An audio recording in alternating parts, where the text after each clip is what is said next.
The New Year's Day Rose Parade Float Death, narrated by Connor from Velvet Clues. Welcome, dear listeners, to another evening of mystery and intrigue. Before we delve into tonight's tale, I'd love to hear from you. What is it about Miss Marple that draws you in? Is it her quiet wisdom, her ability to see the truth hidden in plain sight, or perhaps the way she finds darkness lurking beneath the most innocent of settings? Share your thoughts in the comments below. Now, settle in with your favourite beverage and let us begin. Chapter 1. A float adorned with secrets and thorns. The first day of January had arrived in St. Mary Mead's neighbouring town of Ashford, with all the ceremony and anticipation that a New Year's Day Rose Parade demanded. Miss Jane Marple, having accepted Mrs. Bantry's enthusiastic invitation to view the festivities, found herself positioned along the main thoroughfare, where the floats would pass in their carefully choreographed procession. The morning air carried a crispness that spoke of winter's lingering presence, though the sun shone with unexpected warmth for the season. The parade had become something of a tradition in recent years, drawing visitors from surrounding villages and even from London itself. Each float represented months of planning and execution, with local businesses and organisations competing for the honour of presenting the most spectacular display. This year's theme, Abundance and Renewal, had inspired creations of remarkable ambition, though Miss Marple observed with her characteristic attention to detail that ambition did not always translate to good taste. Mrs. Bantry stood beside her, wrapped in a magnificent fur-trimmed coat that spoke of both warmth and extravagance.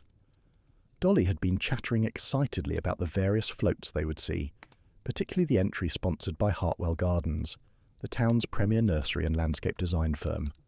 Their float, she explained, had been designed by Nicholas Hartwell, himself a man whose reputation for botanical artistry extended well beyond the local area. "I've heard it's absolutely spectacular, Jane," Mrs. Bantry enthused, adjusting her position to secure a better view. "Nicholas has been working on it for months. They say he's incorporated over 10,000 roses, all cultivated specifically for this display. The sheer scale of such an undertaking is quite extraordinary." Miss Marple nodded politely, though her attention had been drawn to a figure standing some distance away near the judging platform. The man appeared to be in his late 50s, with the weathered complexion and sturdy build of someone who spent his life working outdoors. He was watching the parade preparations with an intensity that suggested more than casual interest, and there was something in his expression, a tightness around the mouth and eyes, that spoke of barely contained emotion. "Who is that gentleman, Dolly?" Miss Marple inquired, gesturing discreetly toward the figure, the one standing near the platform with such a serious countenance. Mrs. Bantry followed her gaze, and her expression grew sympathetic. "That's Martin Fletcher. Poor man, he's had such dreadful luck this past year. He's been keeping bees for 50 years, you know. His family's apiary was quite renowned, supplied honey to half the county. But something went terribly wrong last spring. His colonies collapsed, every last one of them. Tens of thousands of bees simply gone." "How dreadful," Miss Marple murmured, filing this information away with the careful attention she habitually applied to any detail that seemed out of place in the ordinary pattern of village life. "Did they determine the cause?" Mrs. Bantry lowered her voice slightly. "There was talk of contamination, though nothing was ever proven. Martin was convinced it had something to do with the pesticides being used at Hartwell Gardens. They're right next to his property, you see. He made quite a fuss about it, threatened legal action, and everything, but Nicholas Hartwell is well connected, and Martin, well, he's just a beekeeper." Before Miss Marple could respond, a ripple of excitement moved through the crowd as the first float came into view. The procession had begun, and the spectators pressed forward with the eager anticipation of those determined to secure the best possible vantage point. The early entries were charming enough, though Miss Marple found her attention wandering as she considered what Mrs. Bantry had told her about Martin Fletcher and his ruined apiary. The relationship between beekeepers and agricultural operations had always been delicate, requiring a careful balance between pest control and pollinator protection. If Nicholas Hartwell's pesticide use had indeed caused the collapse of Fletcher's colonies, the financial and emotional devastation would be considerable. 50 years of work destroyed in a single season would test any person's equanimity. It was perhaps 20 minutes into the parade when the Hartwell Gardens float finally appeared, and even Miss Marple, who was not generally given to excessive displays of emotion, found herself impressed by the sheer audacity of the creation. The float was massive, easily twice the size of any other entry, and it had been constructed to resemble an enormous cornucopia overflowing with roses in every conceivable shade and variety. The roses themselves were magnificent, their blooms so perfect and uniform that they seemed almost artificial, though Miss Marple's experienced eye assured her they were indeed real. They cascaded down the sides of the float in carefully arranged waves of colour, from the deepest crimson to the palest blush, interspersed with white blooms that provided dramatic contrast. The effect was undeniably stunning, though there was something about the display's perfection that struck her as slightly unsettling.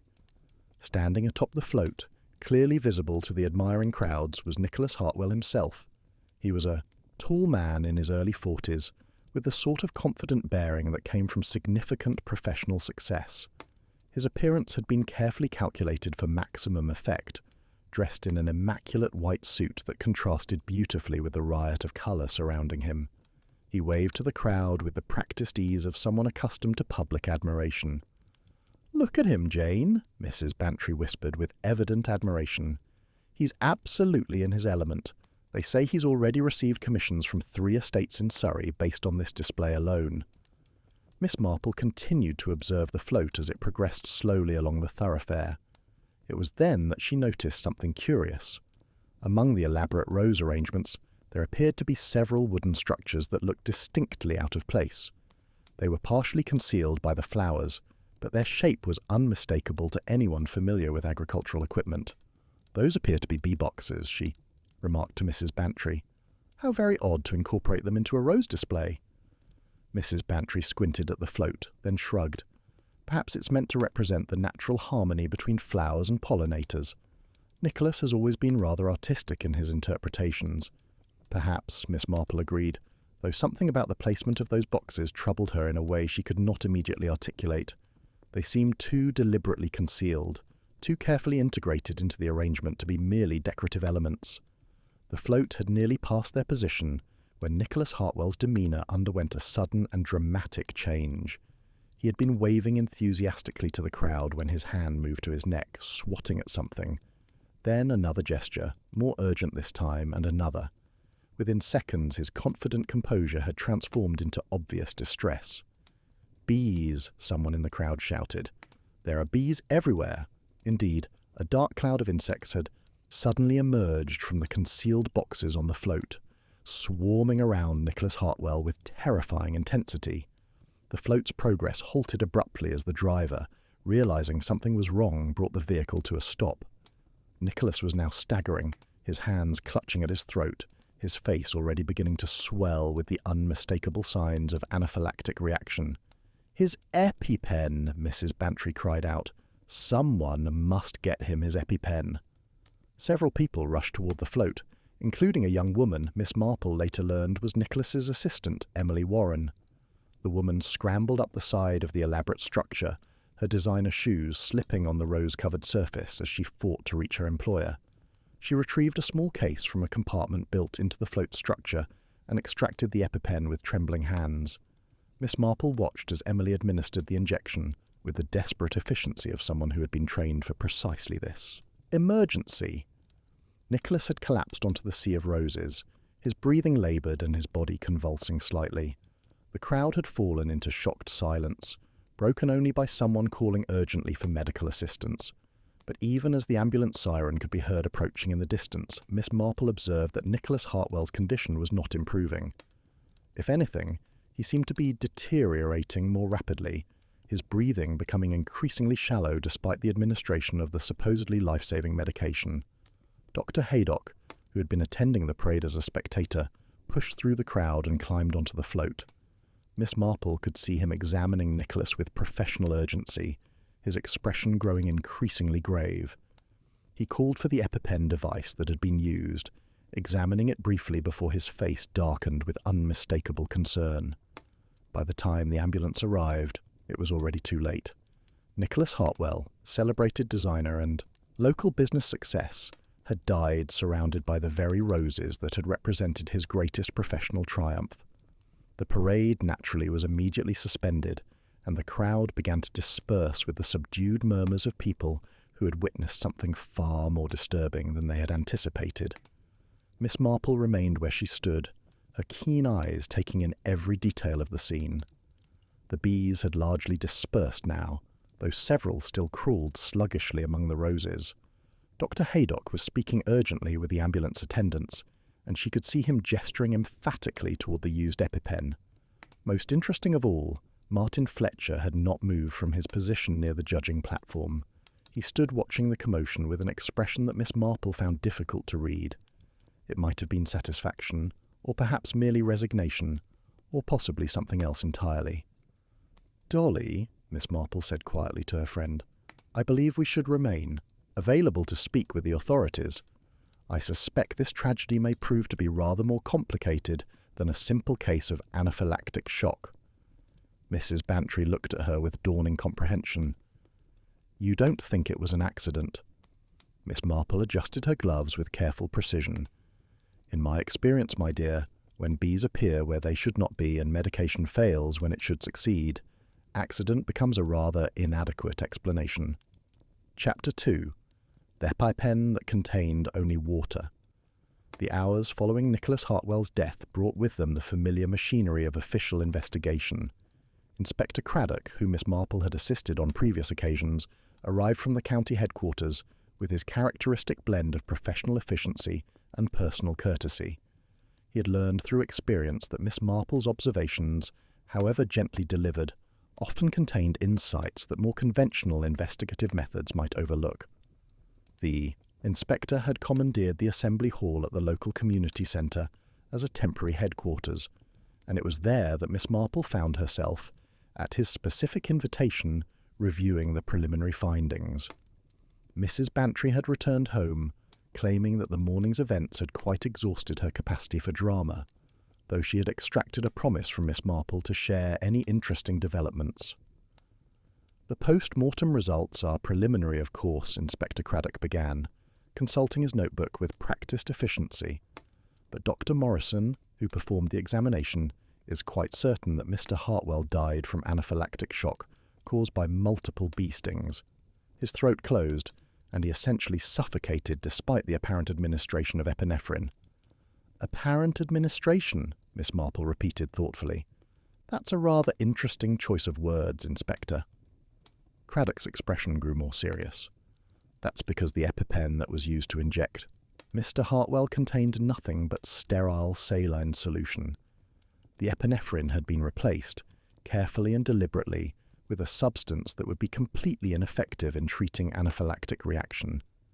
Miss Marple nodded slowly, unsurprised by this confirmation of what she had already suspected. "And the bees themselves? They emerged from concealed boxes built into the float structure, is that correct?" The inspector consulted his notes again.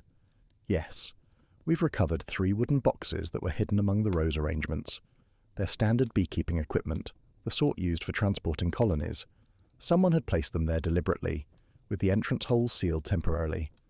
The heat and agitation from the float's movement would have made the bees increasingly aggressive, and removing the seals at the right moment would have triggered their immediate attack."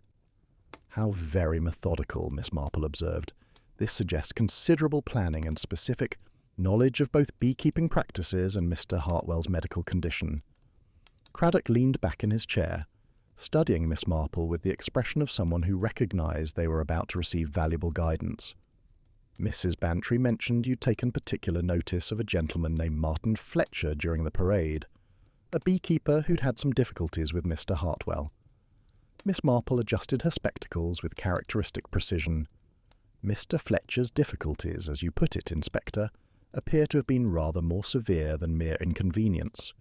The collapse of his entire apiary, after 50 years of successful operation, would represent not only financial ruin, but also the destruction of something that I imagine gave his life considerable purpose and meaning."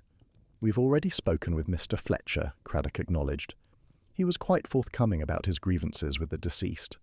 Claimed that Hartwell Garden's use of neonicotinoid pesticides contaminated his hives and killed his bees.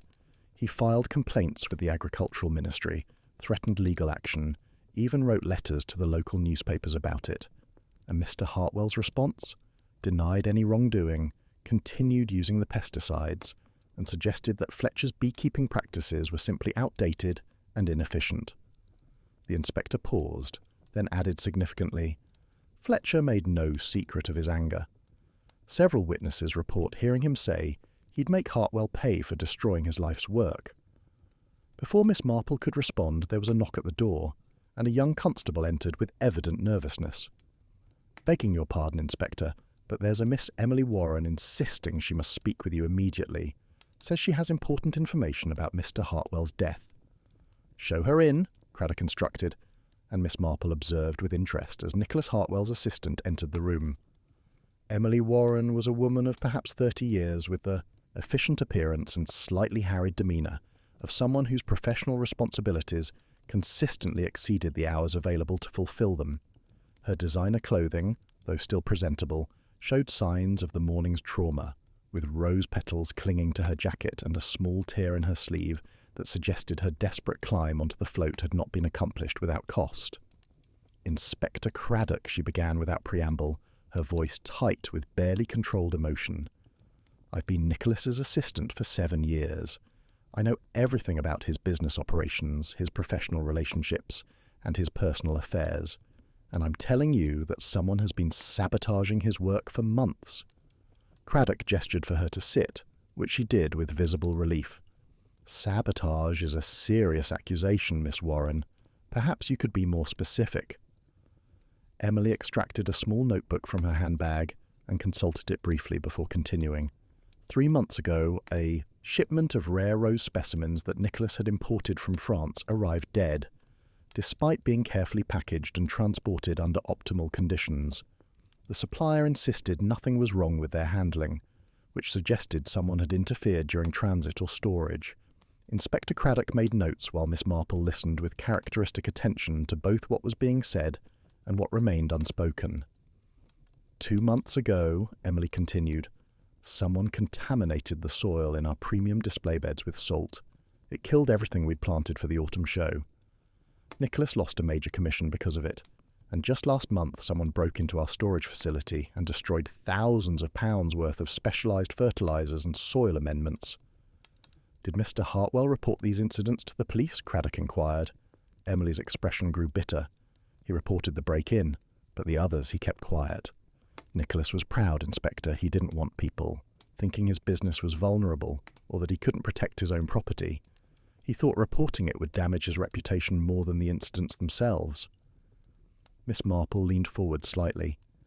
"And did Mr. Hartwell have any theories about who might be responsible for this sabotage?" Emily's hands clenched in her lap.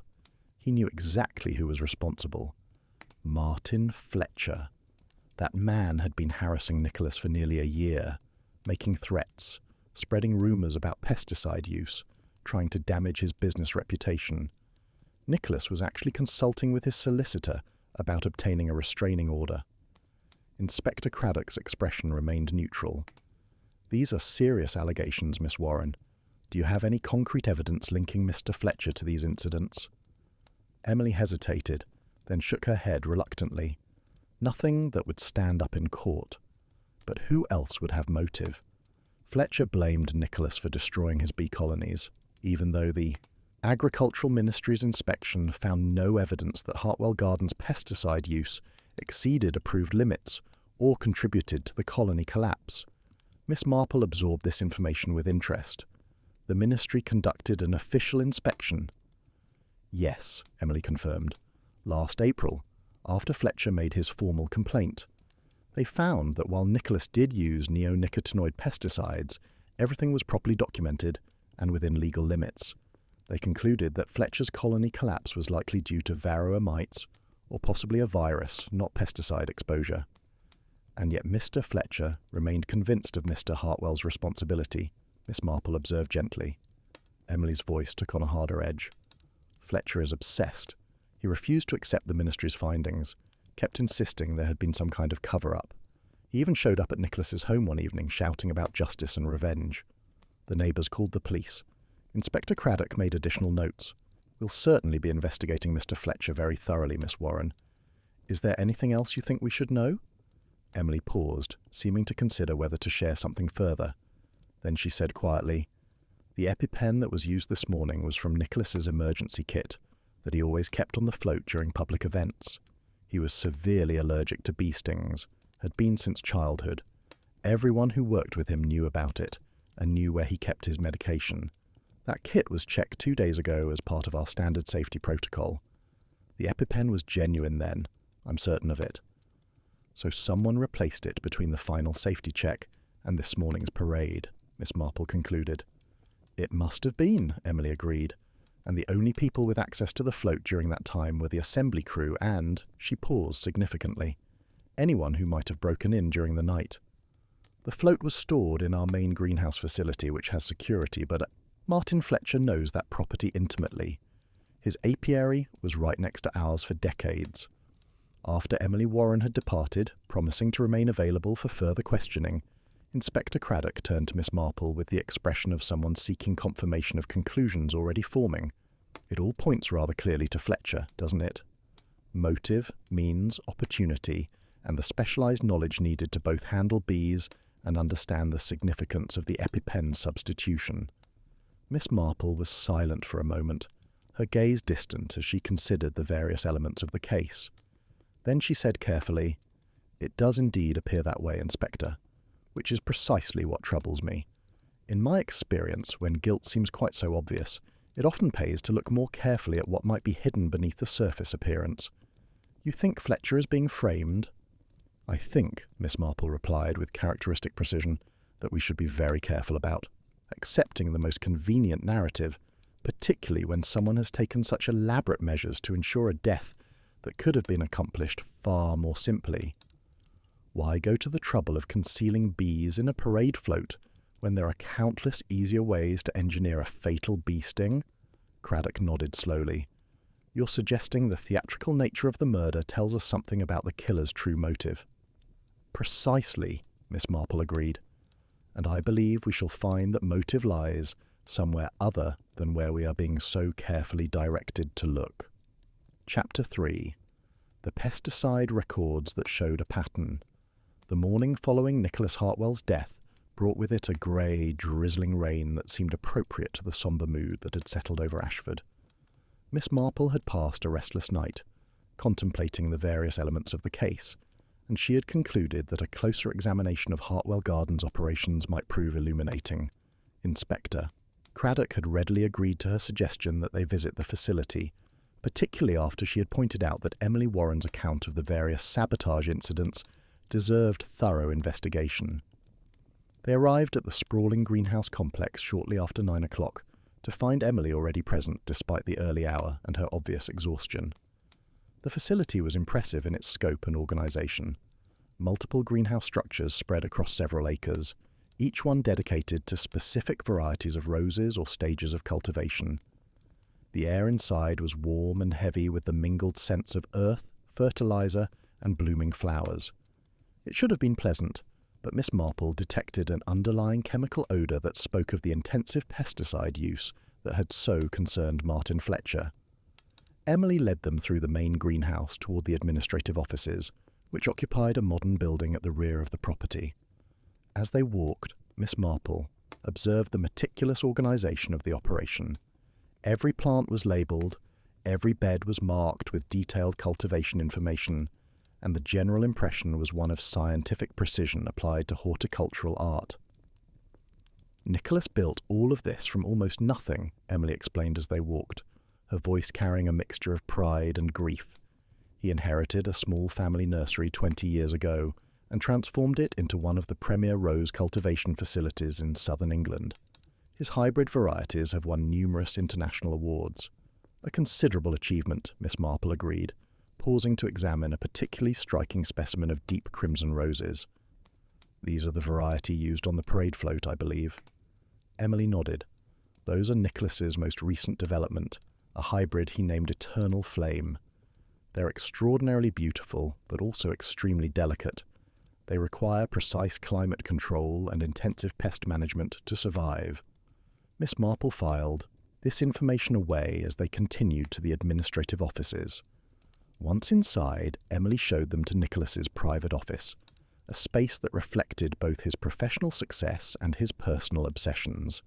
The walls were covered with photographs of prize-winning roses, certificates from horticultural societies, and framed articles from gardening magazines featuring his work. Inspector Craddock had requested access to the facility's pesticide use records, and Emily produced them without hesitation from a filing cabinet in the corner of the office. These are the logs Nicholas was required to maintain by law, she explained. Every application of any registered pesticide must be documented with the date, location, amount used, and weather conditions. Miss Marple accepted the ledger Emily offered and began to examine it with her characteristic thoroughness. The entries were meticulously maintained, each one in Nicholas Hartwell's distinctive handwriting, with precise notations about quantities and application methods. As she turned the pages, however, a pattern began to emerge that troubled her considerably.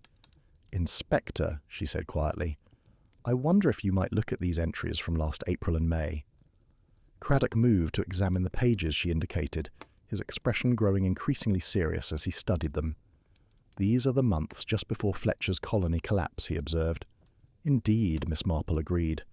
"And you'll notice that the pesticide applications during this period were substantially more frequent and intensive than in any other period documented in this ledger.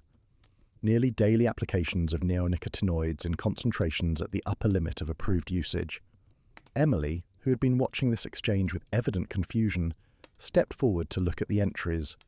"That can't be right," she said immediately.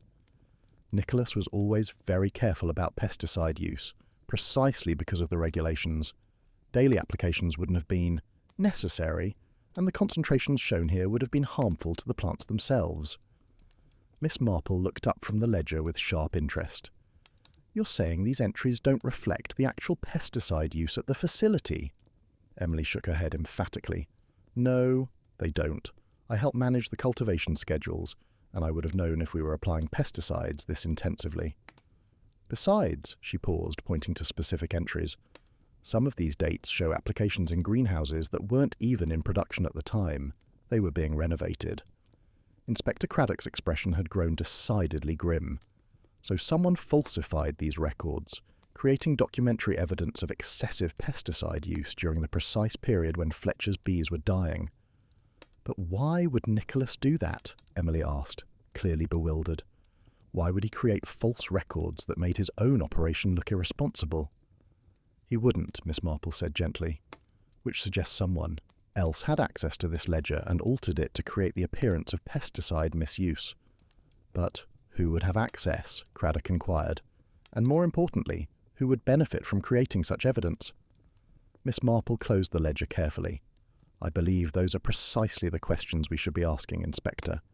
Someone went to considerable trouble to construct a narrative of conflict between Mr. Hartwell and Mr. Fletcher, a narrative that would inevitably direct suspicion toward the beekeeper when something unfortunate happened to the nursery owner." Emily had grown pale during this exchange. "You're saying Nicholas was murdered, not by Martin Fletcher, but by someone who wanted it to look like Fletcher was responsible." "It's certainly a possibility we must consider," Miss Marple replied. "Tell me, Miss Warren, who else has access to this office and to these records?" Emily considered the question carefully. The office itself is usually locked when Nicholas isn't here, but several people have keys. Myself, obviously, our head greenhouse manager, Thomas Brennan, and our business accountant, Patricia Stiles.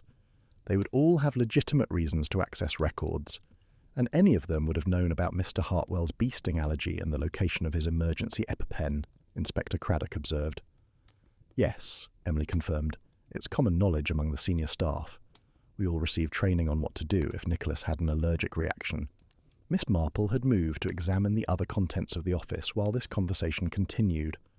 On the credenza behind the desk, she noticed a series of framed photographs showing various stages of the parade float's construction.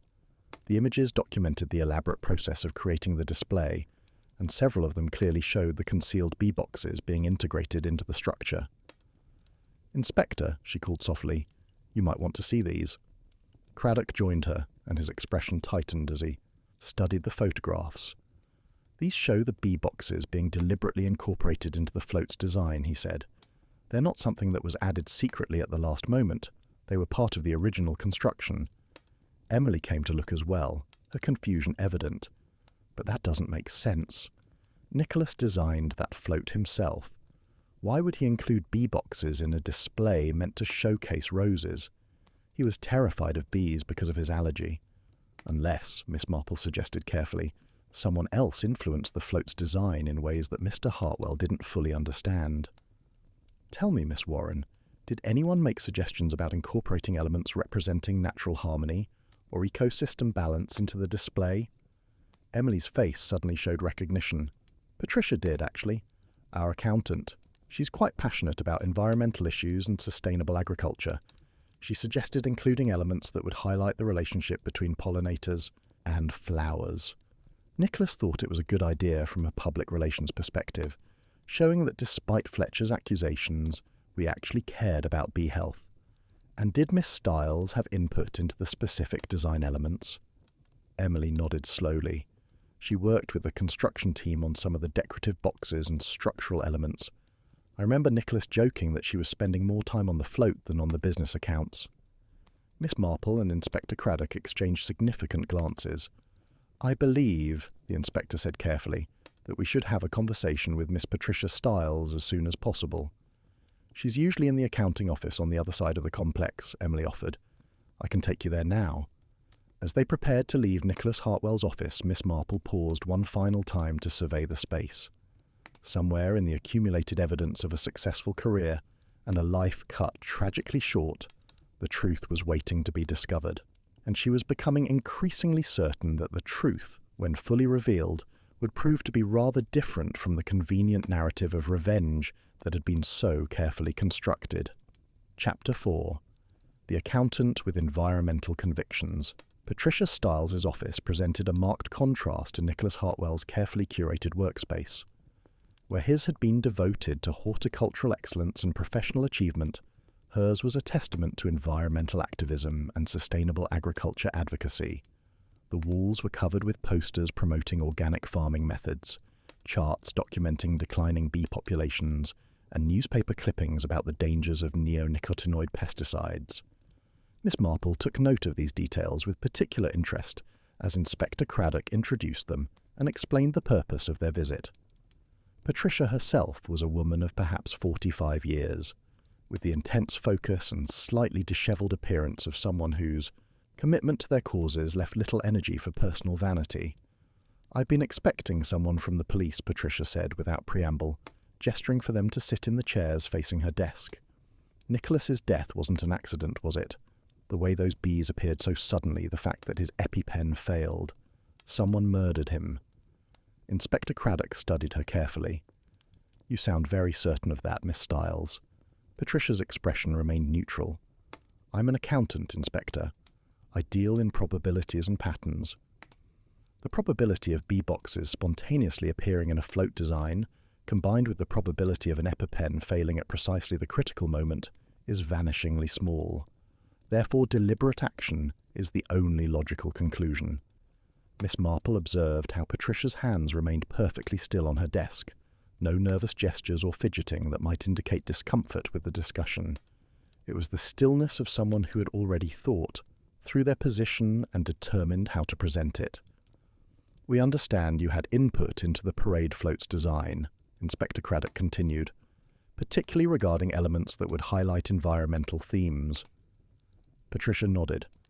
I suggested incorporating symbols of natural pollination to counter the negative publicity Martin Fletcher had been generating.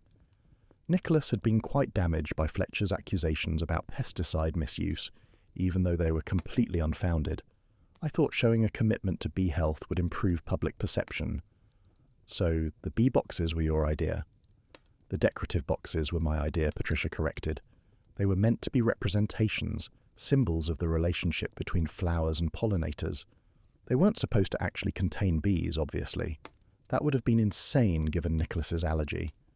And yet they did contain bees, Miss Marple observed gently, which suggests someone altered your design concept to serve a rather darker purpose. Patricia's expression flickered with something that might have been anger or possibly guilt. I've been thinking about nothing else since yesterday. Someone must have accessed the float during the final assembly and placed actual bee colonies in those boxes.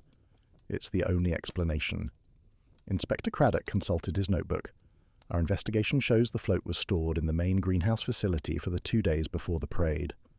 Who would have had access during that time? The facility is secured at night, but several people have access codes. Patricia ticked off names on her fingers. Myself, Emily Warren, Thomas Brennan, the greenhouse manager, and the night security guard, Robert Mills, plus Nicholas himself, of course, and Martin Fletcher. Craddock pressed. Given his former proximity to the property, might he have been familiar enough with the security systems to bypass them? Patricia hesitated before answering. Martin worked alongside Hartwell Gardens for 50 years. He knew this property as well as anyone. Whether he could still bypass current security, I couldn't say. But the more relevant question is why he would need to. Everyone knows Martin blamed Nicholas for his colony collapse. If he wanted revenge, he wouldn't need to be subtle about it. Miss Marple found this statement interesting. You're suggesting that the elaborate nature of Mr. Hartwell's murder argues against Mr. Fletcher's involvement. I'm suggesting, Patricia replied carefully, that Martin Fletcher is a straightforward man who speaks his mind directly. If he wanted Nicholas dead, he'd be more likely to confront him openly than to orchestrate this kind of complicated theatrical revenge. Inspector Craddock shifted his approach. Miss Stiles, we've been examining the pesticide use records from last spring, the period when Mr. Fletcher's bee colonies collapsed. There are some irregularities in the documentation that we'd like you to help explain. He produced photocopies of the relevant pages from the ledger, and Miss Marple watched Patricia's face carefully as she studied them. The accountant's expression showed what appeared to be genuine surprise, followed by dawning comprehension. These records have been altered, Patricia said finally. The quantities and frequencies shown here don't match the actual purchases documented in our financial records. We couldn't possibly have used this much pesticide because we never bought this much pesticide. You're certain of that? Craddock pressed. Absolutely certain. Patricia moved to her filing cabinet and withdrew a thick folder. I maintain meticulous records of all chemical purchases because they're significant expenses. Last April and May, our pesticide purchases were actually lower than average because we were transitioning some of our operations to integrated pest management methods. Why would someone falsify these records to show excessive pesticide use? Miss Marple inquired, though she suspected she already knew the answer. Patricia's face had gone pale as the implications settled over her. To create evidence supporting Martin Fletcher's accusations, to make it appear that Nicholas was using pesticides irresponsibly and therefore was responsible for the bee colony collapse. Precisely, Miss Marple agreed, which means someone wanted to establish a compelling motive for Mr. Fletcher to seek revenge, a motive that would inevitably make him the prime suspect when something happened to Mr. Hartwell. Inspector Craddock leaned forward. Miss Stiles, I need to ask you directly. Did you alter those pesticide records? No, Patricia said firmly. I did not, but I can tell you who had access to them and who would have understood their significance. Everyone waited as she took a breath before continuing. Thomas Brennan, our greenhouse manager, handles all the pesticide applications and maintains those records. He's one of only 3 people other than Nicholas who could have altered them without raising suspicion. And what motive might Mr. Brennan have for wanting Mr. Hartwell dead? Miss Marple asked. Patricia seemed to wrestle with herself before responding. Thomas has been with Hartwell Gardens for 15 years. He's brilliant with plants, genuinely gifted. But he and Nicholas had been having increasing disagreements about the direction of the business. Thomas wanted to transition completely to organic methods. He believed the intensive pesticide use was environmentally unconscionable. Nicholas refused, said it would compromise the perfection of his hybrid varieties. So, Mr. Brennan had philosophical disagreements with his employer, Craddock summarized. That's hardly sufficient motive for murder. There's more, Patricia said quietly. 3 months ago, Nicholas discovered that Thomas had been conducting unauthorized experiments with organic pest control methods in several of the greenhouses. When Nicholas found out, he threatened to fire Thomas and destroy his research. They had a terrible argument about it. And you witnessed this argument? Miss Marple inquired. I heard it. Patricia gestured toward the wall that separated her office from the greenhouse complex.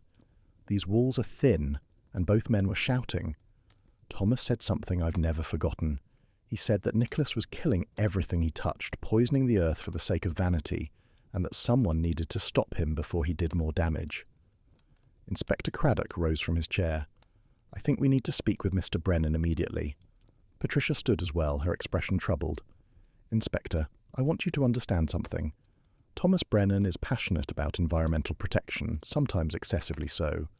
But I've worked alongside him for years, and I can't believe he'd actually murder someone. Miss Marple adjusted her gloves with careful precision. In my experience, Miss Styles, the people we believe incapable of violence are often precisely those who surprise us most. Passion, when combined with a sense of righteous purpose, can justify actions that would otherwise be unthinkable. As they prepared to leave Patricia's office, Miss Marple paused at the doorway. One final question, Miss Styles. The honey that Mr. Fletcher produced from his apiary before its collapse, did Hartwell Gardens purchase any of it? Patricia looked surprised by the question. Yes, actually. We bought several cases every year. Nicholas used it for client gifts, packaged with samples of our roses. It was quite popular. And after the colony collapse, when Mr. Fletcher had no honey to sell? Then we had to find another supplier, Patricia replied. But the replacement honey was never quite as good. Fletcher's honey had a distinctive flavour that came from the roses. Everyone remarked on it. Miss Marple nodded thoughtfully. How very interesting. Thank you, Miss Styles. You've been most helpful. As they walked toward the greenhouse complex where Thomas Brennan could presumably be found, Inspector Craddock glanced at Miss Marple with the expression of someone recognising the significance of a detail they themselves had missed. The honey, he said. You're thinking about the honey.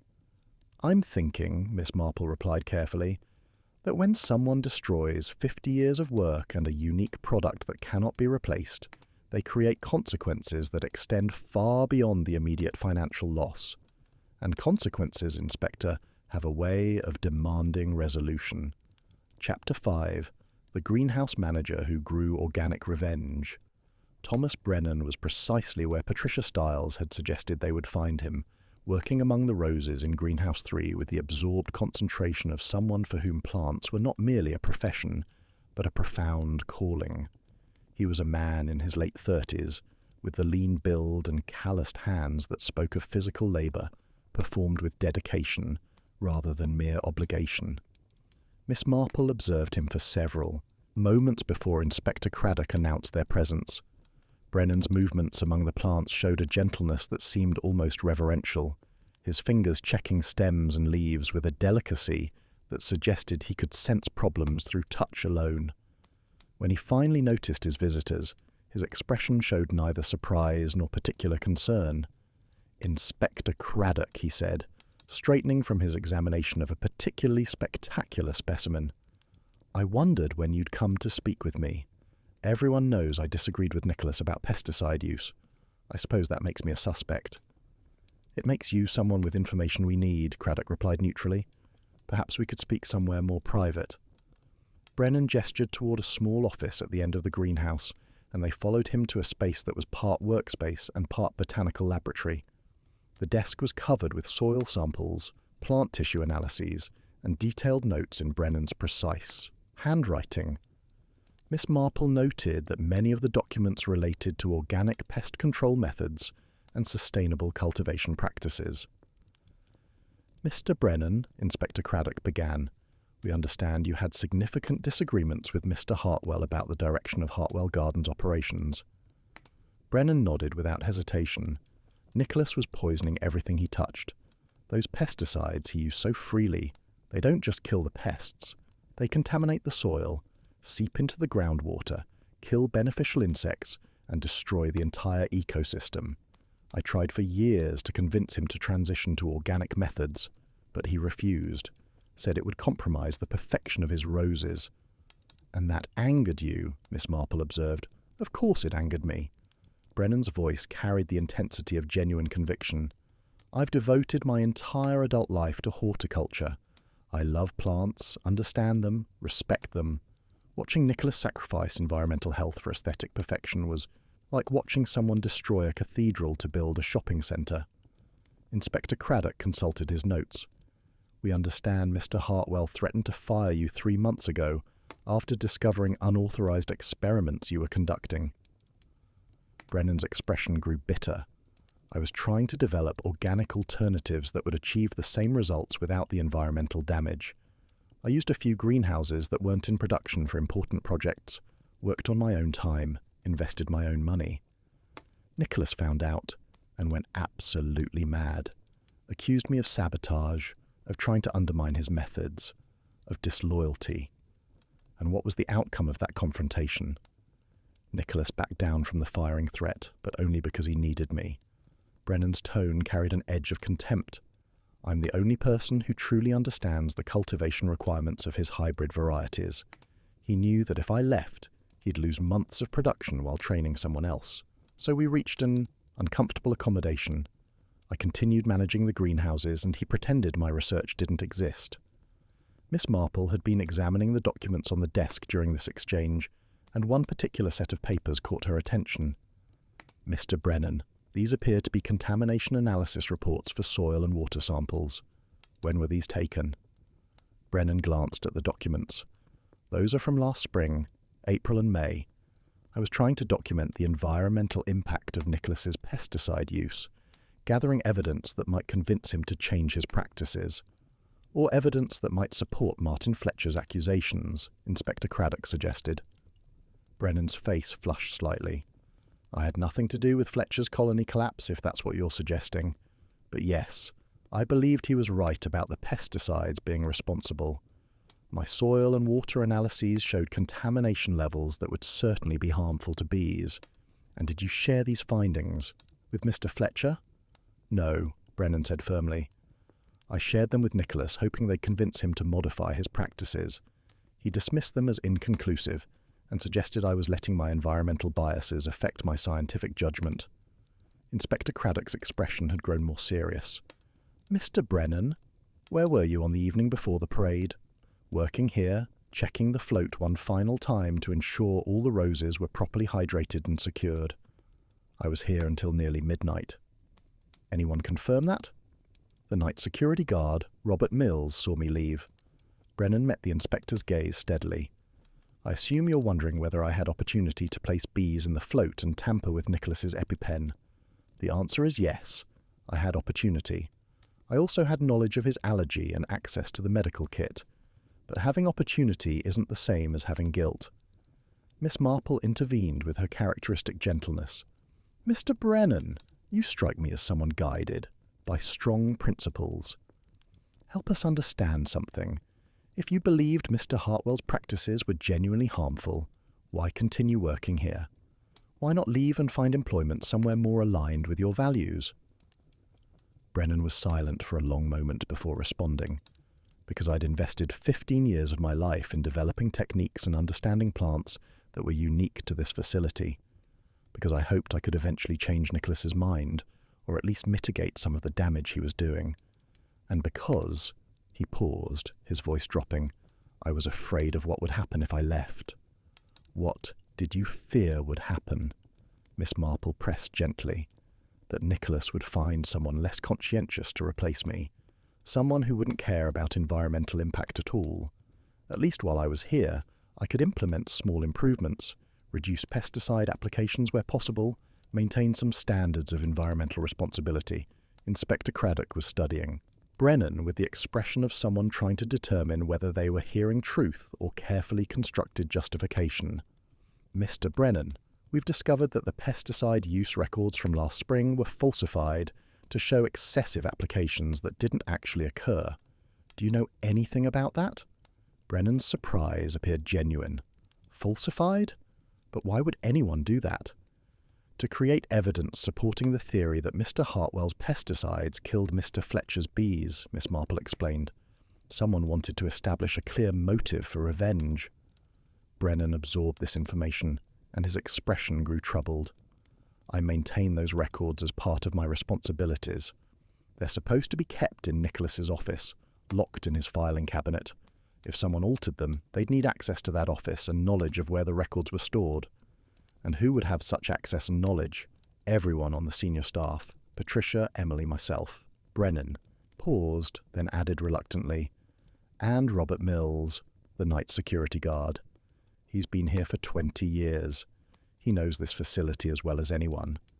"Tell me about Mr. Mills," Miss Marple requested. "What sort of person is he?" Brennan seemed to consider the question carefully. "Robert's solid, reliable, keeps to himself mostly. He's a beekeeper himself, actually, or was. Had some hives on his property until they collapsed around the same time as Fletcher's." Miss Marple and Inspector Craddock exchanged significant glances. "Mr. Mills lost his bee colonies last spring." Brennan nodded. He was quite upset about it. He and Martin Fletcher used to talk about beekeeping sometimes. "I think Robert took some comfort in commiserating with someone who understood what it meant to lose your colonies. And Mr. Mills was on duty the night before the parade," Miss Marple observed. "The night when someone would have had opportunity to place bees in the float and tamper with the EpiPen." "Yes." Brennan confirmed. "But surely you don't think Robert would have?" He stopped, apparently reconsidering what he'd been about to say. "Actually, now that I think about it, Robert was very interested in the float construction. Asked a lot of questions about how it was being assembled, what security measures were in place." Inspector Craddock rose from his seat. "I think we need to speak with Mr. Mills immediately. Is he on duty today?" "He works nights, so he'd be at home now." Brennan provided an address in the village. "But Inspector, I want to be clear about something.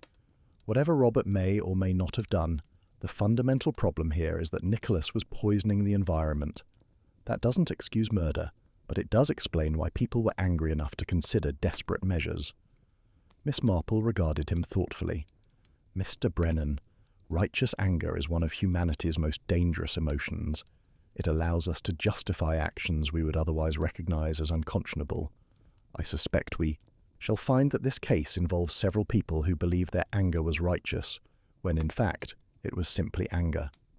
As they prepared to leave the greenhouse complex, Miss Marple found herself reflecting on the accumulating evidence. Multiple people with motive, multiple people with opportunity, and a murder that had been constructed to direct suspicion toward the most obvious suspect, while the true perpetrator remained carefully concealed. The truth was there, waiting to be discovered, but it would require patience and careful attention to distinguish genuine guilt from convenient appearance. Chapter 6. The Night Guard Who Kept More Than Watch. Robert Mills's cottage sat on the outskirts of Ashford, a modest stone structure that showed evidence of long occupancy and careful maintenance. The small garden that surrounded it had once been productive, but Miss Marple noted with interest that several of the beds now lay fallow, as though their keeper had lost interest or perhaps heart in their cultivation. Inspector Craddock knocked firmly on the weathered wooden door, and after a brief delay it opened to reveal a man of perhaps 60 years, with the solid build and weathered features of someone who had spent their working life in physical labour. Robert Mills's eyes moved between his visitors, with a wariness that suggested he had been expecting this conversation. "Mr. Mills," Inspector Craddock began, "I'm investigating the death of Nicholas Hartwell, and I have some questions about your duties at Hartwell Gardens on the night before the parade." "You'd better come in," Mills said resignedly, stepping back to allow them entry. The cottage's interior was neat but spare, with the minimalist furnishings of someone who lived alone and had few needs beyond basic comfort. What drew Miss Marple's immediate attention, however, were the photographs that covered one wall. They showed beehives in various seasons, close-up images of bees at work, and several pictures of a much younger Robert Mills standing proudly beside thriving colonies. "You were a beekeeper," Miss Marple observed gently. Mills glanced at the photographs, and his expression softened with obvious grief. "For 40 years. Started when I was 20, built it up to 30 strong colonies. They were like family to me, those bees. Had names for the queens, could recognize individual hives by their temperament." "And you lost them all last spring," Inspector Craddock said. Mills nodded, his jaw tightening. "Every last one. Came out one morning in April, and they were just dying. Hundreds of bees crawling on the ground, unable to fly. Within 2 weeks, all 30 colonies had collapsed. 40 years of work gone." The Agricultural Ministry's investigation attributed the collapse to disease or parasites, Miss Marple noted carefully. Mills's expression grew bitter. "That's what they said, but they were wrong. I know what killed my bees. It was the pesticides from Hartwell Gardens. Martin Fletcher and I both knew it, but we couldn't prove it well enough for the ministry to act. Mr. Mills, Inspector Craddock's tone had grown more formal. I need to ask about your activities on the evening of December 30th, the night before the parade. Mills moved to sit in a worn armchair, gesturing for his visitors to take the sofa. I was on duty at Hartwell Gardens from 8 in the evening until 6 the next morning. Standard night shift, same as I've worked for 20 years. And during that shift, did you observe anything unusual? Mills was quiet for a long moment, his gaze fixed on the photographs of his lost bees. Then he said quietly, I saw Martin Fletcher. Inspector Craddock leaned forward immediately. Martin Fletcher was on the property that night? He came around midnight, climbed over the fence on the eastern boundary where the old apiary used to be. I watched him on the security cameras, saw him head toward the greenhouse where the float was stored. Mills paused, then continued with obvious reluctance. I should have stopped him, called the police. That was my job. But I didn't. Why not? Miss Marple inquired gently. Because I knew what he was planning, and I agreed with it. Mills's voice carried a mixture of defiance and shame. Nicholas Hartwell destroyed both our livelihoods, poisoned our bees with his damn pesticides, and faced no consequences. Martin wanted justice, and I thought he deserved to get it. So you allowed Mr. Fletcher access to the parade float, Craddock pressed. I did more than that. Mills's expression had grown resolute, as though he'd decided that confession might bring relief. I helped him. Martin brought the bee colonies. I helped him place them in the decorative boxes Patricia Stiles had designed. We sealed them carefully so they wouldn't escape until the right moment. And the EpiPen? Mills shook his head. That wasn't me, and it wasn't Martin either. We only meant to give Nicholas a scare, make him experience the terror our bees felt when they were dying from his poisons. The bees Martin brought were from healthy colonies, and Martin was going to be nearby with multiple EpiPens to ensure Nicholas got treatment immediately. Inspector Craddock's expression had grown sceptical. You're saying you plan to attack Mr. Hartwell with bees but not kill him? That's exactly what I'm saying. Mills met the inspector's gaze directly. We wanted him to understand what it felt like to be helpless and dying, but we weren't murderers. Someone else tampered with that EpiPen, someone who wanted Nicholas dead and was happy to let Martin and me take the blame. Miss Marple had been studying Mills carefully during this exchange, and something in his manner convinced her he was telling the truth, or at least what he believed to be the truth. Mr. Mills, after Mr. Fletcher placed the bee colonies, what happened then? Martin left the same way he came over the eastern fence. I did my regular rounds for the rest of the night, checked the security, cameras, made sure everything else was normal. I left at 6 in the morning when the day shift arrived. And you noticed nothing unusual? No one else accessing the float? Mills hesitated. Actually, there was something. Around 4 in the morning, I saw someone moving near the greenhouse. I went to investigate, but by the time I got there, whoever it was had gone. I checked the float and everything seemed fine, so I assumed it was just shadows on the cameras. Can you describe this figure? Not really. Mills shook his head in frustration. The cameras aren't high quality, and it was dark. Medium height, moved quickly, that's all I can tell you. Male or female? Craddock pressed. I couldn't say for certain. Miss Marple rose and moved to examine the photographs on the wall more closely. Mr. Mills, these are quite remarkable. You clearly loved your bees very much. Mills's voice softened. They were my life's work, Miss Marple. When they died, it felt like part of me died with them. And the honey they produced? Finest in the county. Mills's pride was evident despite his grief. The flavour was unique because they foraged primarily on the roses from Hartwell Gardens. People used to say my honey tasted like roses smelled, and after the collapse you had no honey to sell. No honey, no income from that source, no purpose. Mills's hands clenched in his lap. 20 years I sold honey to restaurants, bakeries, craft fairs, built a reputation for quality. Then Nicholas Hartwell's pesticides destroyed it all in a matter of weeks. Inspector Craddock stood, his expression grim. Mr. Mills, I'm placing you under arrest for conspiracy to assault, You'll need to come with me to the station." Mills rose without protest. "I expected as much. But, Inspector, I want you to understand something. Martin Fletcher and I may have planned to scare Nicholas Hartwell, but we did not plan to kill him. Someone else murdered that man, and if you arrest only us, the real killer will go free." As they prepared to leave the cottage, Miss Marple paused one final time to examine the photographs. Among the images of bees and hives, one picture caught her attention, a formal photograph of what appeared to be a beekeeping association meeting. Several people stood together, and Miss Marple recognized three faces: Martin Fletcher, Robert Mills, and surprisingly Thomas Brennan. "Mr. Mills," she said, pointing to the photograph. "When was this taken?" Mills glanced at it. "That's from 5 years ago. Annual meeting of the County Beekeepers Association. Martin, myself, and Tom Brennan were all members." "Mr. Brennan kept bees as well?" Miss Marple inquired.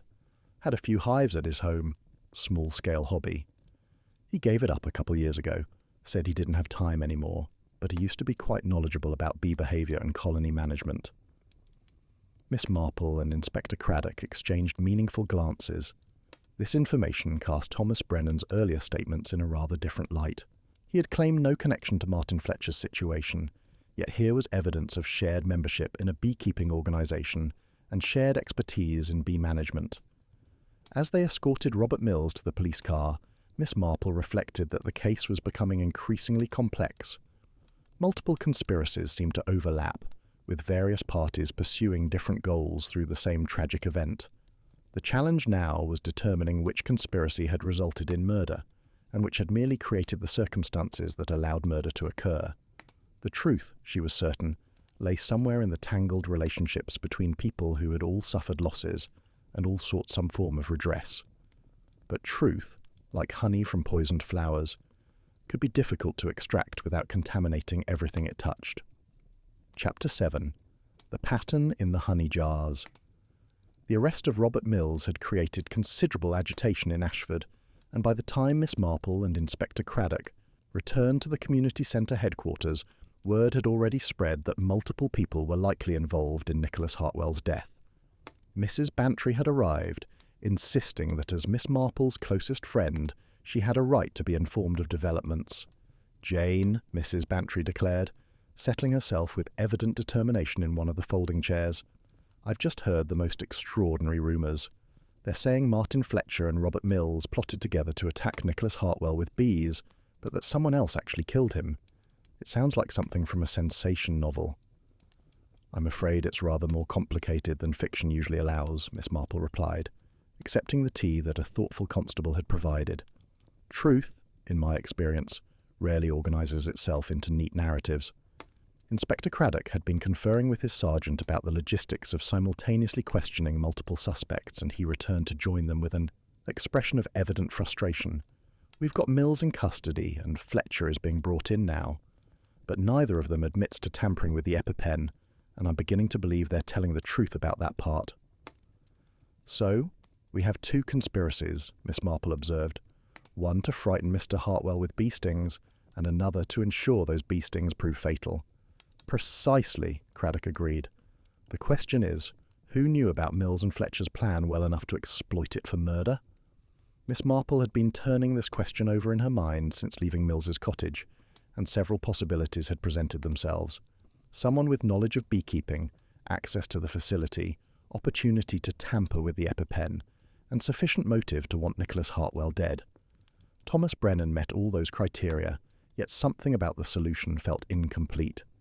"Inspector," she said thoughtfully, "I wonder whether we might examine Mr. Hartwell's business records more thoroughly. Specifically, I'm curious about the honey purchases that Patricia Stiles mentioned." Craddock looked puzzled. "The honey purchases? I'm not sure I see the relevance." "Indulge me, if you would." Miss Marple's tone carried the gentle insistence of someone who had learned to trust her instincts. "I believe we may find something illuminating." Patricia Stiles was summoned and arrived within the hour, bringing with her several years' worth of purchasing records from Hartwell Gardens. She spread them across the table in the conference room, while Miss Marple examined them with characteristic thoroughness. "Here," Miss Marple said after several minutes of study, "these entries for honey purchases, Can you explain the pattern? Patricia leaned over to examine the documents. We bought from Martin Fletcher exclusively until last May, when his apiary collapsed. After that, we had to find alternative suppliers. As you can see, we tried several different sources, but none of them provided the same quality. And the quantities purchased? Patricia traced the numbers with her finger. We typically bought 24 cases annually from Fletcher, distributed throughout the year. After we switched suppliers, our purchases actually increased to 36 cases annually because we needed larger quantities to achieve the same client satisfaction. Miss Marple nodded slowly. And the pricing? Fletcher charged premium rates because his honey was genuinely superior.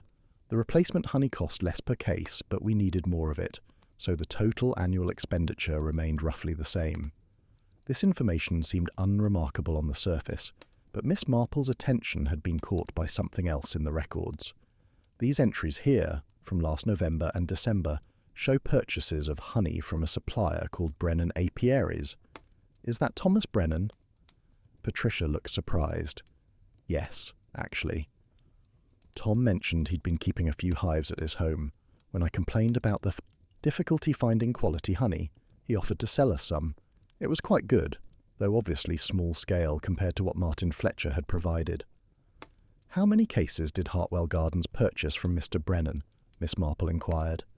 Patricia consulted the records. 6 cases total, 3 in November and 3 in December. Tom said that was all he could provide without depleting his own stocks. And was this honey given to clients? Some of it. Patricia frowned slightly, trying to recall. But I think Nicholas kept most of it for his personal use. He was quite particular about breakfast, always had toast with honey, and he said Tom's honey reminded him of the Fletcher honey we used to get. Inspector Craddock had been following this conversation with growing interest. Miss Marple, what are you thinking? I'm thinking, she replied carefully, that honeybees process nectar from flowers, and if those flowers have been contaminated with pesticides, the contamination can be concentrated in the honey itself. Mr. Fletcher's bees forage primarily on roses from Hartwell Gardens. If those roses were being treated with neonicotinoid pesticides, the resulting honey would contain measurable levels of those chemicals. Patricia's face had grown pale. You're saying the honey itself was contaminated? Possibly. Miss Marple turned to Inspector Craddock. I believe we should have the remaining honey from both Fletcher's original production and Brennan's recent production analysed for pesticide residues. The inspector immediately understood the implications. If Fletcher's honey showed high contamination levels, it would prove his accusations about Hartwell Gardens' pesticide use, regardless of what the falsified records claimed. But there's more, Miss Marple continued. If Mr. Brennan's honey also shows contamination, despite his claims of using organic methods exclusively, it would suggest his bees were foraging on the same source as Mr. Fletcher's bees had been, and that would tell us something quite significant about Mr. Brennan's actual relationship with Hartwell Gardens. Patricia stood abruptly. Tom's hives weren't at his home at all, were they? They were still on the Hartwell Gardens property, probably hidden somewhere that Nicholas wouldn't notice. That would be my supposition, Miss Marple agreed. Mr. Brennan claimed to oppose pesticide use, yet he maintained colonies on property where pesticides were being used intensively. Why would he do that unless he wanted to document the contamination directly? Or unless, Inspector Craddock added grimly, he wanted to produce honey that would carry those pesticides to a very specific consumer. The implications of this suggestion settled over the room like a chill. If Thomas Brennan had been deliberately producing contaminated honey and ensuring that Nicholas Hartwell consumed it regularly, he would have been exposing his employer to chronic pesticide poisoning over an extended period. Neonicotinoids accumulate in the body, Miss Marple observed. Continuous exposure, even at low levels, can cause neurological effects, impaired immune response, and potentially increased sensitivity to allergens. You're suggesting Brennan was slowly poisoning Hartwell through contaminated honey, Craddock said, making him more vulnerable to anaphylactic shock when the bee stings occurred. I'm suggesting it's a theory worth investigating, Miss Marple replied.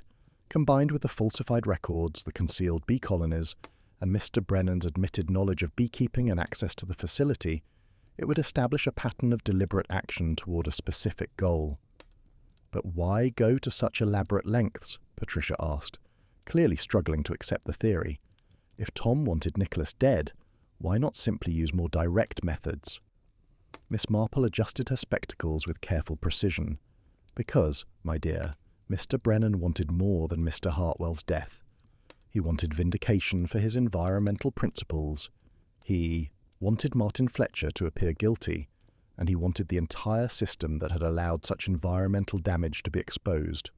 The elaborate nature of the crime wasn't a complication, it was the point. Inspector Craddock rose from the table. I think it's time we brought Mr. Brennan in for further questioning, and I want those honey samples tested immediately. As the inspector departed to make the necessary arrangements, Mrs. Bantry turned to Miss Marple with an expression of troubled admiration. Jane, how do you see these patterns that everyone else misses? Miss Marple smiled gently. I don't see anything that isn't there, Dolly. I simply pay attention to the small details that reveal larger truths. Honey, for instance, is a remarkable substance. It preserves everything it touches, including, unfortunately, the poisons that contaminated its creation. Chapter 8. The Confession That Carried Conditions.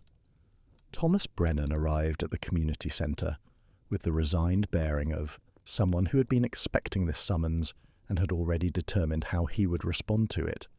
He declined the offer of legal representation, stating that he preferred to speak directly and without the complications that lawyers inevitably introduced. Inspector Craddock conducted the interview in the main conference room, with Miss Marple present at his invitation and a constable taking careful notes. Brennan sat across from them with his hands folded on the table, his expression calm despite the gravity of the situation. Mr. Brennan, Craddock began formally, we have evidence suggesting you maintained bee colonies on Hartwell Gardens property without authorization, produced honey from those colonies, and provided that honey to Nicholas Hartwell while knowing it contained pesticide contamination. Do you wish to make a statement about these allegations? Brennan was silent for a long moment, his gaze moving between his interrogators before settling on Miss Marple. You understand, don't you? He said quietly. You understand why it had to be done this way. I understand that you believed you were serving a greater good, Miss Marple replied gently. But I also understand that murder, regardless of its justification, is still murder. Brennan nodded slowly. I'll tell you everything, but I want certain conditions met. I want the honey tested and the results made public. I want the contaminated soil samples I collected analysed by an independent laboratory. And I want a full investigation into Hartwell Gardens' pesticide practices over the past 5 years. Inspector Craddock's expression remained neutral. Mr. Brennan, you're not in a position to negotiate conditions. However, I can assure you that any evidence relevant to this investigation will be properly analysed and evaluated. Then, I'll tell you how it happened. Brennan's voice carried a strange mixture of pride and remorse. I've been documenting Nicholas's environmental crimes for 3 years, collecting evidence that his pesticide use was destroying local ecosystems. The bee colony collapses last spring, Martin Fletcher's and Robert Mills's and a dozen others in the area, they were all caused by neonicotinoid contamination from Hartwell Gardens. You can prove this? Miss Marple inquired. I have soil samples, water samples, tissue analyses from dead bees, all showing the same pattern of contamination. Brennan's conviction was absolute. Nicholas knew what he was doing. I showed him the evidence repeatedly, begged him to change his practices. He refused, said perfection required sacrifice. So, you decided to become the instrument of that sacrifice, Inspector Craddock observed. Brennan's expression grew harder. I decided that if Nicholas was going to poison the environment for his vanity, he should experience the consequences personally. I maintained 3 hives on the property, hidden in a section of the greenhouse complex that Nicholas never visited. The bees foraged on his precious pesticide, laden roses, and the resulting honey concentrated those toxins in measurable quantities. And you gave this honey to Mr. Hartwell. I didn't force him to eat it. Brennan's voice carried a defensive edge. I simply made it available, knowing his habits. Nicholas had toast with honey every morning without fail. Over 6 months he consumed approximately 8 pounds of contaminated honey. What were the effects of this chronic exposure? Miss Marple asked. Exactly what I documented in the bees. Brennan seemed almost clinical in his explanation.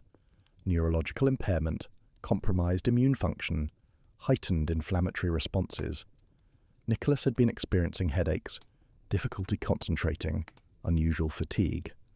He attributed it to stress, never suspecting the actual cause, and these symptoms would have made him more vulnerable to anaphylactic shock, Craddock pressed. Significantly more vulnerable. A person with a compromised immune system experiences more severe allergic reactions. The bee stings that might have been manageable with proper treatment became potentially lethal. Inspector Craddock leaned forward. Mr. Brennan, did you tamper with Nicholas Hartwell's EpiPen? Brennan met his gaze directly. No. I knew Martin Fletcher and Robert Mills were planning to place bees in the parade float. Martin came to me for advice about handling the colonies safely. I told him how to transport them, how to seal them properly, how to ensure they'd be agitated enough to sting but not so distressed they'd die. So, you knew about their plan and facilitated it, Miss Marple observed. I saw it as an opportunity. Nicholas would be stung, experience genuine terror and suffering, possibly have a severe allergic reaction that would require hospitalization. The incident would draw attention to bee population collapses, raise questions about pesticide use, perhaps force a regulatory investigation. But you wanted more than that, Inspector Craddock suggested.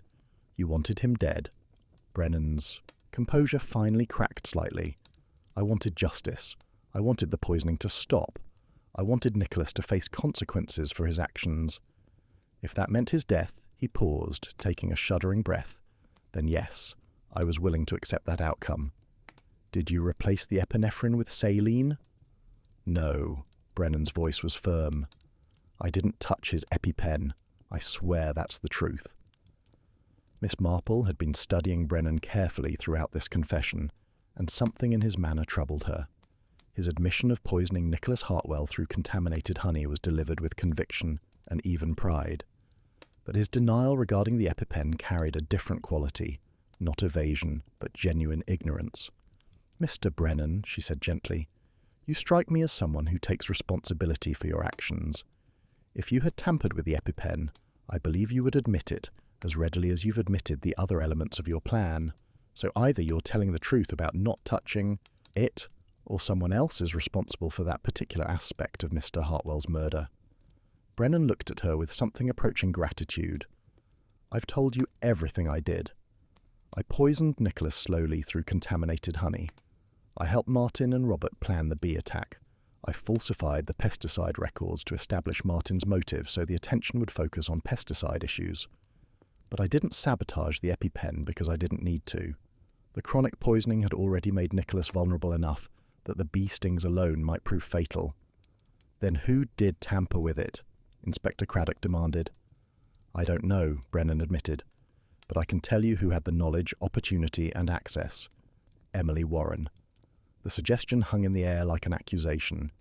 Emily Warren, Nicholas Hartwell's devoted assistant, the woman who had apparently tried so desperately to save him. Miss Marple rose from her chair and moved to the window, her mind working through the implications of Brennan's suggestion. Emily Warren, who had appeared so devoted, so desperate to save her employer. The woman who had administered the fatal injection.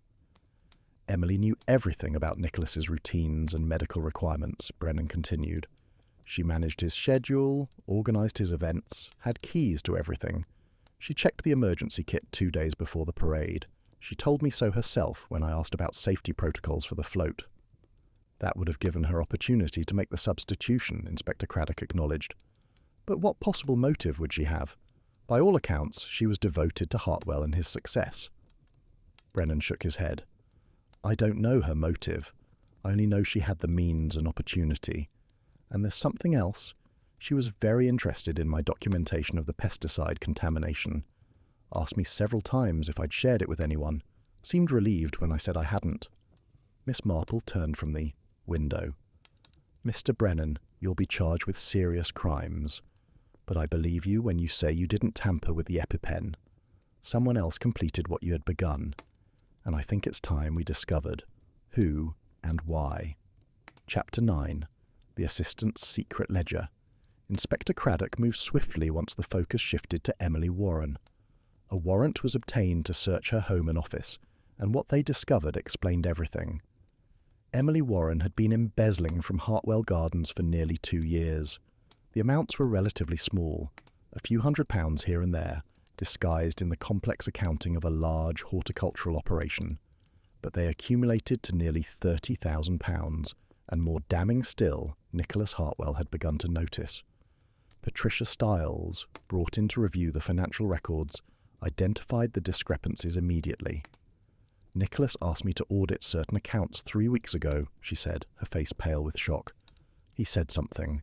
Didn't feel right about the expenses Emily was reporting. I was supposed to give him my preliminary findings the week after the parade." The evidence was contained in Emily's personal computer, copies of altered invoices, false expense reports, and most telling of all, a panicked journal entry dated December 15th. "Nicholas suspects. He's having Patricia audit the books. I'm ruined. Prison. Everything I've built destroyed. There has to be a way out." When Emily Warren was brought in for questioning, her composure finally shattered.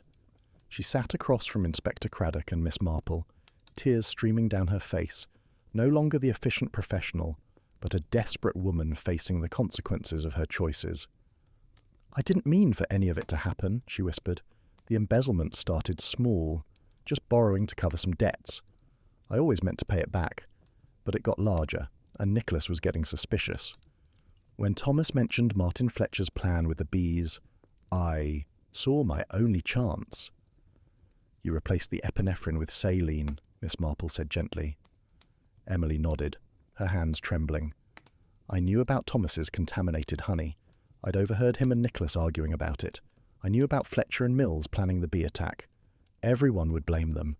No one would look at me, the loyal assistant who tried desperately to save him. I switched the EpiPen 2 nights before the parade when I did the final safety check." "You used multiple conspiracies as cover for your own," Inspector Craddock observed. "I didn't create those conspiracies, I just exploited them." Emily's voice broke. 7 years I gave him. 7 years of loyalty, and he was going to destroy me over money. I would have gone to prison, lost everything. I just wanted to survive. Chapter 10. The Bitter Harvest. The resolution came swiftly after Emily Warren's confession. She was charged with murder. Thomas Brennan faced charges of conspiracy to assault and administering a noxious substance. Martin Fletcher and Robert Mills were charged with conspiracy to commit assault, though given the circumstances and their lack of intent to kill, the prosecutor indicated leniency would be considered. Miss Marple sat with Inspector Craddock in his office 3 days after the arrests, reviewing the final pieces of the puzzle. "The honey analysis confirmed everything Brennan claimed," Craddock said. "Significant pesticide contamination that would have made Hartwell increasingly vulnerable to allergic reactions. The chronic exposure likely contributed to his death as much as the tampered EpiPen." "A bitter harvest indeed," Miss Marple observed. "Mr. Hartwell poisoned the land for beauty's sake, and that poison ultimately killed him, though not in the way anyone intended." "The Agricultural Ministry is conducting a full investigation," Craddock continued. "Brennan's documentation was extensive and compelling. There will likely be new regulations about pesticide use near apiaries." Miss Marple nodded. "So, something good may come from this tragedy. The bees at least will be safer." Mrs. Bantry, who had insisted on being present for the conclusion, shook her head sadly. "It's all so complicated, Jane. Everyone had reasons. Everyone had grievances. How do you sort guilt from grievance?" "That's the tragedy of it, Dolly," Miss Marple replied. "Mr. Hartwell's practices did cause genuine harm. The bee colonies died, livelihoods were destroyed, the environment was damaged. Those grievances were real, but they didn't justify poisoning him, attacking him with bees, or murdering him." She paused, adjusting her gloves with characteristic precision. "Mr. Brennan believed his environmental principles justified poisoning another human being. Mr. Fletcher and Mr. Mills believed their loss justified a terrifying assault, and Miss Warren believed her survival justified murder. Each of them convinced themselves that their cause was righteous enough to excuse their actions. And what of Nicholas Hartwell himself? Inspector Craddock asked. Was he simply a victim? Miss Marple considered this carefully. Mr. Hartwell valued perfection in his roses above all else, above environmental health, above the welfare of his neighbours, above the sustainability of his practices. He was warned repeatedly about the consequences of his pesticide use and chose to ignore those warnings. He created the conditions for his own destruction, though he certainly didn't deserve to die for it. She looked out the window at the grey January sky. The parade was meant to celebrate abundance and renewal. Instead, it revealed the price of abundance without responsibility and the violence that can grow from ignored grievances. Sometimes, Inspector, murder is the terrible flower that blooms when pride, grievance and desperation are planted in the same soil. Mrs. Bantry shuddered. I don't think I shall ever look at roses quite the same way again. Nor honey, Miss Marple added softly. Both are sweet things that can carry poison when the source is corrupted. Mr. Fletcher's honey tasted of roses because his bees foraged on Mr. Hartwell's flowers. When those flowers were contaminated, the honey became contaminated as well. It's a rather precise metaphor for what happened here. Beauty and sweetness concealing something deadly beneath. As they prepared to leave, Inspector Craddock walked them to the door. Thank you, Miss Marple. As always, your insights were invaluable. I might have focused entirely on Fletcher and Mills without your attention to the smaller details. The small details are where truth resides, Inspector, she replied. A jar of honey, a falsified ledger, a photograph of beekeepers, each one told part of the story. One simply had to be willing to look closely enough to see what they revealed. Walking home with Mrs. Bantry through the quiet streets of Ashford, Miss Marple reflected on the case. Multiple conspiracies had converged on that parade float: environmental activism, revenge for destroyed livelihoods, and cold-blooded self-preservation. In the end, it was the simplest motive that proved deadliest: fear of exposure and the desperate desire to survive at any cost. The New Year's parade had been meant to celebrate new beginnings. Instead, it had marked the end of Nicholas Hartwell's life and the unravelling of multiple lives connected to his. The roses on that magnificent float had concealed not just bees, but the accumulated consequences of ignored warnings, environmental damage, and human desperation. At least the bees will be safer now, Miss Marple said quietly as they reached her cottage.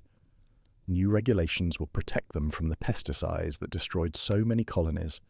Perhaps that's the renewal the parade was meant to represent, learning from tragedy to create something better. You always find hope, Jane, Mrs. Bantry said with affection. Not hope, exactly, Miss Marple replied, opening her garden gate. Simply the recognition that truth, however painful, is better than comfortable ignorance. Mr. Hartwell's practices needed to change. Mr. Brennan's concerns were legitimate, even if his methods were criminal. Sometimes it takes tragedy to force necessary change. She paused, looking at her own modest garden, dormant in the winter cold but waiting for spring's renewal. Sustainable growth requires patience and respect for natural systems. Mr. Hartwell sought perfection through chemical force. He achieved his perfect roses, but at a cost that ultimately consumed him. There's a lesson in that, I think, for all of us who pursue our goals without considering the broader consequences. As Miss Marple settled into her cottage that evening, she thought about the various people whose lives had intersected so fatally on that parade float. Martin Fletcher, who had lost 50 years of work to contaminated hives. Robert Mills, whose bees had been his life's purpose. Thomas Brennan, whose environmental passion had led him to poison a man. And Emily Warren, whose desperation had turned her into a murderer. Each of them had believed themselves justified. Each had convinced themselves that their actions were necessary, even righteous. And Nicholas Hartwell himself had believed his pursuit of perfect roses justified any environmental cost. The tragedy was that no one had been willing to compromise, to find solutions that served multiple needs. Instead, certainty and pride had created the conditions for violence. Miss Marple picked up her knitting, finding comfort in the simple, methodical work. Unlike the tangled threads of human motivation and crime, Knitting followed clear patterns and produced predictable results. If only human nature were so straightforward. But then, she reflected with a slight smile, if human nature were straightforward, there would be no need for people like her to unravel its mysteries.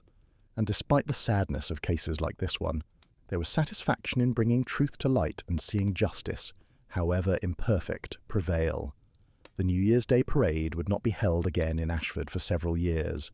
The memory of Nicholas Hartwell's death had tainted what was meant to be a joyful celebration. But eventually, Miss Marple knew, there would be new parades, new celebrations, new beginnings.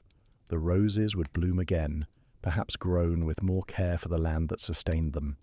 The bees would recover, protected by regulations born from tragedy. And life would continue, as it always did, carrying forward the lessons learned from those who had gone before. As for Miss Marple, she would remain in St. Mary Mead, observing with her characteristic quiet attention, ready to apply her understanding of human nature to whatever mysteries might arise, because human nature, in all its complexity and contradiction, never truly changed.